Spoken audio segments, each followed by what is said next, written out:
सगळं आटपलं होतं. रात्रीची जेवणं वगैरे सगळी झाली होती. 10-10:30 वाजता घराची बेल वाजली. आता कोण आलं? तर दोघी बहिणी आल्या होत्या, माझे जुने परिचित. माऊली, खूप मोठा प्रॉब्लेम झाला आहे. म्हटलं 10 वाजता घरी आलाय म्हणजे मोठाच प्रॉब्लेम झालेला असेल, कारण त्या सगळ्या माझ्या ओळखीच्या होत्या. काय झालं म्हणे? अहो, आमची ती लहान बहीण घरातून निघून गेली आहे, कुठे मिळतच नाही आहे. म्हटलं कोण? अहो, ती त्या दिवशी नाही का तिची कुंडली आम्ही दाखवली तुम्हाला. म्हटलं अच्छा, काय झालं?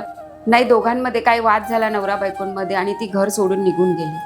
तुम्ही सांगा ना, ती कुठे गेली आहे? खूप काळजी वाटते हो. लहान मुलगी आहे तिची, ती रडते आणि आम्ही सगळे एकत्र राहत असल्यामुळे आम्ही लगेच तुमच्याकडे आलो, कारण तुमच्याशिवाय पर्यायच नाही. कोण सांगणार? म्हटलं सांगते, थांबा जरा. प्रश्नकुंडली घेतली पटकन त्यांच्याकडून आणि प्रश्नकुंडलीवरून त्यांना सांगितलं की ती इथे आजूबाजूलाच आहे आणि ती एका स्त्रीच्या सानिध्यात आहे. बरं, ती आहे ना? म्हटलं आहे, सापडेल तुम्हाला. एवढं सांगून त्या निघाल्याच होत्या. तेवढ्यात तिचाच फोन त्यांना आला आणि तिने काय सांगावं की मी माऊलींच्या खाली, झाडाखाली उभी आहे, मी त्यांना भेटायला आली आहे. त्या अक्षरशः त्यांनी रडायला बाकी होत्या. म्हणाल्या, बघा, ती त्यात तुम्हालाच भेटायला आली होती. तुम्ही सांगितलं ना स्त्रीच्या सान्निध्यात आहे, स्त्रीच्या जवळ आहे.